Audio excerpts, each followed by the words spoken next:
নমস্কার এভরিওয়ান, আজকে রান্না করব বাঁশকল। তাই মা আমাকে প্রথমে বাঁশকলটা কেটে দিচ্ছে। এরপর এগুলো কাটা হয়ে গেলে আমি ধুয়ে নেব। ধুয়ে নেওয়ার পর এগুলো একটু সিদ্ধ পানি ফেলে দিতে হয়, সেজন্য আমি জল বসিয়ে দিয়েছি। জলটা যখন গরম হয়ে আসছে বাঁশকলটা দিয়ে দিয়েছি। এবার এগুলো যখন একটু ফুটিয়ে উঠবে পানিটা ঝরিয়ে নেব। পানি ঝরিয়ে নেওয়ার পর আমি এগুলো একটা বাটিতে নিয়ে নেব। যেহেতু আমি এটা ডাল দিয়ে রান্না করব, সেজন্য আমি ডালটা ধুয়ে নিয়ে নেব। ডালটা ধুয়ে নেওয়ার পর আমি প্রেসার কুকার নিয়ে সিদ্ধ করে নেব সময় বাঁচানোর জন্য। সেজন্য আমি প্রেসার কুকারটা নিয়েছি। ডাল আর বাঁশকলটা ওখানে দিয়ে দেব। এখানে এখন তেজপাতা, লবণ, হলুদ, জিরা এগুলো দিয়ে আমি প্রেসার কুকারটা চুলায় বসিয়ে দেব।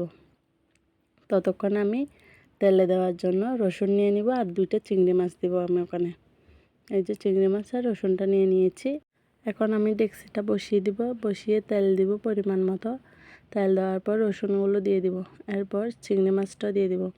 এগুলো যখন একটু লাল হয়ে আসবে তখন আমি ফুটিয়ে রাখা ডালটা দিয়ে দিব। দিয়ে দেওয়ার পর কালারটা এরকম আসবে। এগুলো একটু ঘন হয়ে আসলে নামিয়ে নেব। এই যে এখন রান্না শেষ।